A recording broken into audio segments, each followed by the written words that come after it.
La criatura de los Tuxtlas. Buenas noches. Mi nombre es Esteban Morales. Tengo 68 años y vivo en San Andrés Tuxtla, Veracruz. Lo que voy a contar no es invento ni exageración. Es algo que ocurrió de verdad en mi familia.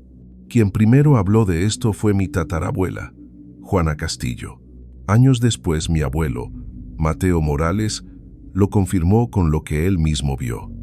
En aquel tiempo, vivían en un rancho apartado, con la vida sencilla del campo. El agua la sacaban de un pozo profundo, y todas las noches, antes de dormir, mi tatarabuela llenaba baldes y los dejaba en el patio. Al amanecer, los baldes aparecían vacíos, como si alguien hubiera bebido todo. Al inicio pensaron que eran animales, pero era demasiada agua. Algo no cuadraba. Entonces decidieron vigilar. Una noche, Juana se quedó despierta mirando por la ventana. De pronto, vio salir del monte una bola de fuego, grande, que bajaba despacio hacia el patio. Se movía como si respirara, encendiendo y apagando su resplandor, y cada vez que se acercaba el aire, olía a humo. La luz flotó sobre los baldes y sin tocarlos con manos, el agua comenzó a bajar sola, como si la bruja la estuviera sorbiendo desde adentro. El chisporroteo del fuego iluminaba la tierra húmeda, y el sonido del agua desapareciendo hizo que mi tatarabuela se quedara helada, con la boca seca del miedo. Al día siguiente lo contó, pero pocos le creyeron. Fue entonces que su hijo, Mateo, todavía joven, decidió comprobarlo por sí mismo. Una noche clara, se sentó en la galería de la casa, con vista directa al pozo, y esperó. De pronto escuchó un trote en el monte, como de cascos pesados, y de la nada, la luz volvió a aparecer. Cuando se dio cuenta, aquella cosa ya estaba muy cerca. El fuego iluminaba todo alrededor, crepitando como brasas. El olor era fuerte, a azufre y quemado. Mateo no pudo reaccionar, solo empezó a rezar. Decía que no lograba distinguir si era un animal o una mujer transformada, porque el fuego era tan intenso que no se veía el resto del cuerpo.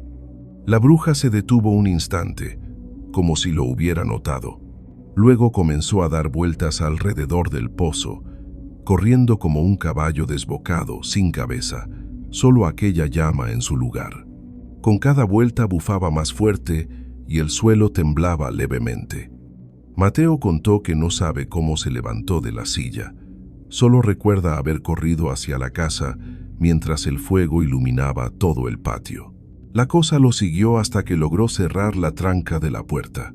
En ese instante, los cascos se detuvieron de golpe y la luz desapareció, dejando en el aire un olor intenso a quemado. Esa misma noche, Juana y los niños escucharon el tropel y vieron el resplandor rojo entrar por las rendijas de la ventana. La casa entera temblaba. Solo se calmó cuando Mateo entró desesperado, pálido y sin aliento. Después de aquello, jamás volvieron a dejar baldes de agua afuera. Solo sacaban agua del pozo en las mañanas, aunque aún así a veces escuchaban cascos rodeando la casa, como si la bruja siguiera rondando furiosa toda la noche. Los vecinos también decían haber visto luces corriendo por el campo en la madrugada, perdiéndose en el monte. Y mi abuelo siempre repetía, lo que vi no era un cuento. Yo lo vi, lo olí y escuché el estallido del fuego. Hasta el día de su muerte, lo contó siempre igual, sin cambiar una sola palabra. Yo digo que hay cosas en las que uno puede dudar, pero de otras no. Y en los Tuxtlas, esas historias siguen vivas hasta hoy. Antes de seguir, no olvides suscribirte, darle like y compartir este contenido. Así podremos llegar a más personas y seguir creciendo juntos en esta comunidad. Sigamos. Vamos por un segundo relato. El ser en la brecha de Hidalgo. Buenas noches. Mi nombre es Guillermo Ortega. Tengo 54 años y lo que voy a contar me pasó hace ya varios años en una carretera de terracería en la Sierra de Hidalgo. Yo venía manejando de regreso de la casa de unos familiares. El camino era de esos bien solitarios, puro polvo y monte a los lados. Ya era de noche, la luna apenas alumbraba un poco y el resto era pura sombra. No se escuchaba nada, solo los grillos. De repente el carro empezó a fallar. El motor se jaloneaba, tosía, hasta que se apagó por completo. Intenté girar la llave varias veces, pero nada. Un silencio pesado me envolvió, como si el mundo se hubiera detenido. Bajé a revisar, levanté el cofre, pero yo de mecánica no sé casi nada. Me quedé parado sin saber qué hacer, cuando de pronto sentí ese escalofrío raro, como cuando alguien te está mirando fijo. Volteé hacia el monte y ahí lo vi. Entre los árboles estaba parado un ser flaco, huesudo, casi pegado en los huesos, con los brazos larguísimos, más de lo normal. No era animal ni persona común. Estaba ahí, mirándome. Me quedé helado, la garganta cerrada, sin poder gritar. El corazón me golpeaba en el pecho. La cosa empezó a moverse despacio, arrastrando las piernas. Cada paso crujía las ramas como si fueran huesos secos quebrándose.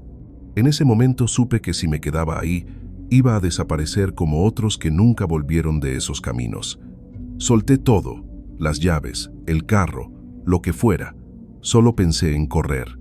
Me lancé por la brecha a todo lo que daba, sin voltear atrás. Pero lo escuchaba venir detrás de mí. No eran pasos normales, era un arrastre raro, mezclado con un crujido de madera vieja quebrándose, y cada vez lo sentía más cerca. Ya no podía con el aire, me tropezaba, hasta que vi dos faros de frente. Era otro carro que venía. Ya no podía con el aire, ya no podía con el aire. Menorme dos faros de frente, era otro carro que venía. Me aventé casi debajo de las luces, y el chofer frenó de golpe. Bajó asustado preguntando qué me pasaba. Yo solo alcancé a decirle que me sacara de ahí. No entendió nada, pero me subió y nos fuimos directo al pueblo.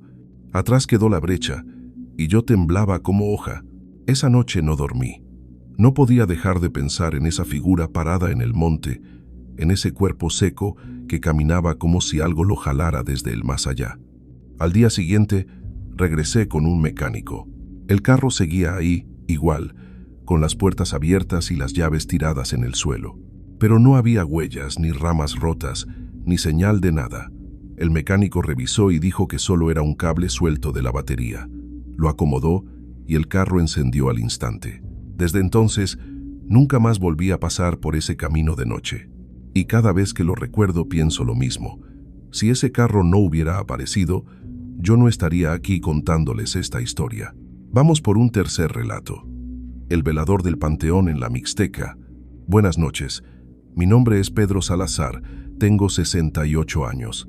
Toda mi vida trabajé de velador en un panteón de la región Mixteca, allá entre los pueblos de Huajuapan y Tecomatlán, donde la sierra guarda secretos viejos. Muchos piensan que cuidar un panteón es castigo, pero para mí siempre fue el pan de cada día. Enterré a amigos, vecinos, hasta familiares. Vi pasar generaciones completas, pero hubo una noche que nunca se me borró de la memoria. Era de madrugada, como eso de las 2, y yo estaba junto a la casita donde guardábamos las herramientas. El cielo estaba medio encapotado y solo la luna se asomaba entre nubes. De pronto escuché un ruido raro, un gruñido como de animal, pero con un eco extraño. Pensé primero en un perro. Levanté mi lámpara de petróleo y caminé entre las tumbas. Detrás de un mausoleo lo vi, un ser encorvado, caminando en 4 patas. Su cuerpo era humano, pero la cara era de puerco, con hocico largo y unos ojos hundidos que brillaban rojos. La piel parecía partida, mitad de persona y mitad de animal. Sentí que el corazón me tronaba en los oídos. El ser me miró y soltó un gruñido tan profundo que me heló hasta los huesos.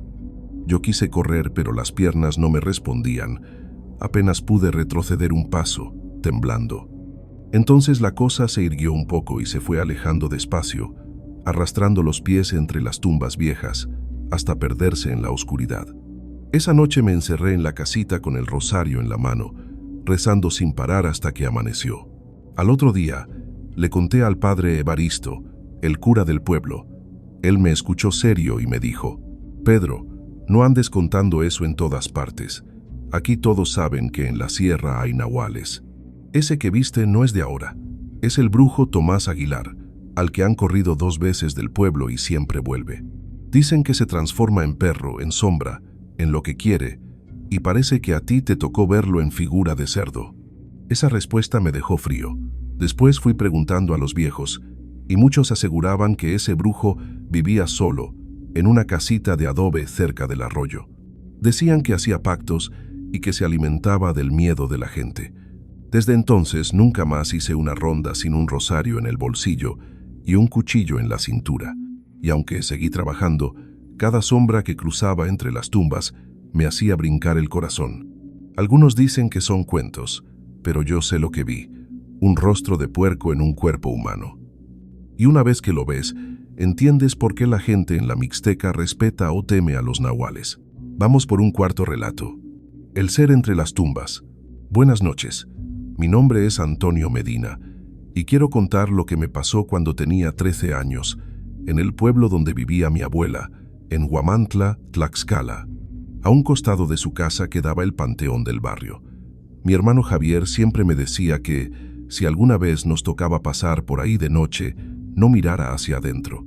Pero una tarde, al regresar de la escuela, el camino principal estaba cerrado y no nos quedó de otra más que rodear por la calle del panteón. Al pasar junto a la barda, la curiosidad me ganó. Me acerqué a una rendija y miré hacia adentro. Lo que vi todavía lo recuerdo como si fuera ayer. Entre las tumbas estaba un hombre alto, vestido de negro, con traje de charro y un sombrero ancho que le cubría el rostro. Parecía caminar lento, con pasos firmes, pero su cuerpo no era sólido, era como humo espeso, que por momentos se deshacía y volvía a formarse. Avanzó un par de metros entre las cruces y de pronto se desvaneció en el aire.